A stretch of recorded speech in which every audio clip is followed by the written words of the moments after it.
hari abahutu babi n'abahutu beza, hari abatutsi babi n'abatutsi beza. Ibyo mubishaka mutabishaka niko biri, kuko mu nyoko muntu hari abantu beza n'ababi. Biba byakundaga ngo dukore ubwo ayo moko abiri tuyevuga ngo abeza turajyuhwa ahangaha, ababi bajya ukwabo. Naho ibintu byo kugorobariza ngo bariya ngo ni ibi n'ibi. Ejo bundi twaze tuganira n'abantu, hari ikiganiro umunyamakuru umwe nahaye, navugaga aba bantu batarwanya izi ngengabitekerezo ya jenoside kandi tubaza ari nk'ibyamamare. Umuntu umwe muri commentaire barahamagara ngo ariko yawe ntuwakabije ngo wumva ngo umusitari ngo yajya muri biriya. Ari enjoyinga umutekano w'iki gihugu, arabona n'ubwo bukire no kuba celebre no kubona amafaranga n'ibyo bikorwa remezo acurangiramo byubatswe n'abandi n'abarwanyije jenoside.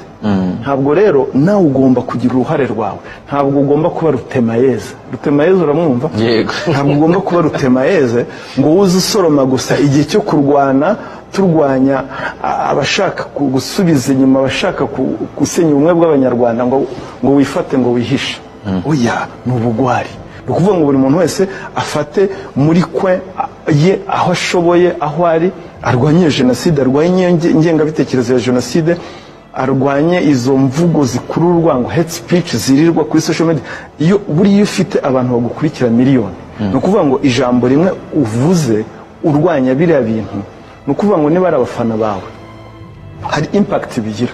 Buriya rega ni nko kuvuga ngo wateranyije abantu miliyoni 1,000 ubakoresheje inama, ubahaye iki gitekerezo. Abagufana rero baragikurikiza, bari posting, naho urumva niko n'akantu gato, umusanzu wawe mu buryo bwawe. So ni ukuvuga ngo buri muntu wese, niyo mvuga nti kwibuka jenoside, kurwanya ingengabitekerezo ya jenoside, kurwanya ni inshingano za buri muntu wese, noneho ku buryo bw'umwihariko ku munyarwanda. Nta rupfu rwiza rubaho, yaba jenoside cyangwa intambara, uwishwe n'abihorera, uwazize impanuka cyangwa se uwazize indwara. Abo bavandimwe aho bicaye baradusabira, abo bavandimwe aho bicaye baradusabira, abo bavandimwe aho bicaye baradusabira.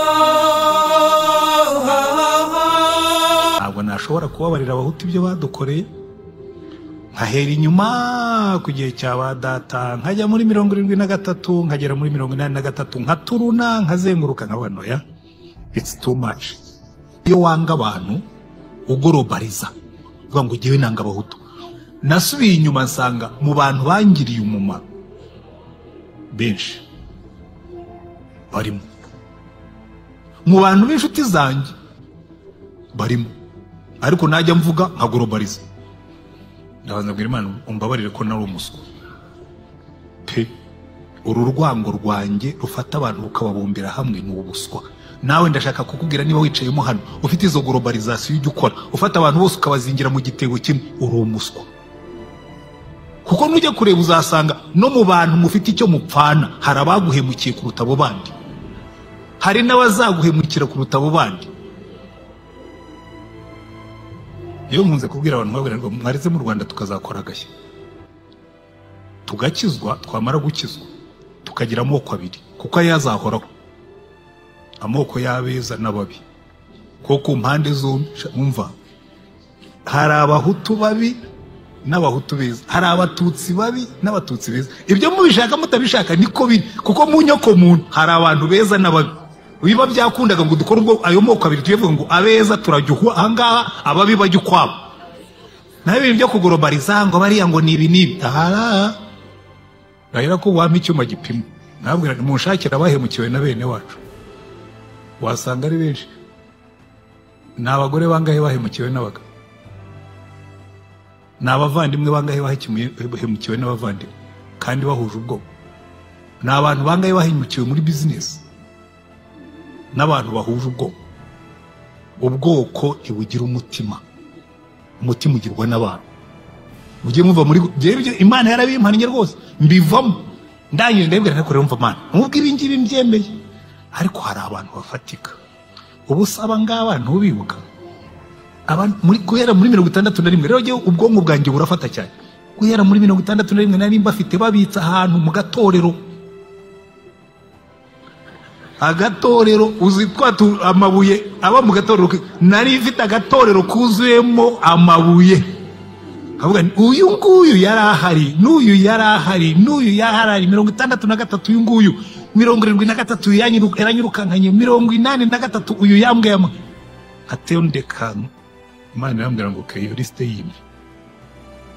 yimbi forgive them ndambwira mva rero Yesu n'imbaraga zo kubabarira kugeza nzifite buriya rero ubu bwiza tuvuga Kristo muri twe ni ubabarira abantu si wowe ubundi ku bwawe ku bwa kamere yacu mu mbaraga zacu dushobora kubabarira oya muri kamere muntu ntusho ariko Yesu yagiye muri wowe arakubwira ati ndaguha umutima wo kubabarira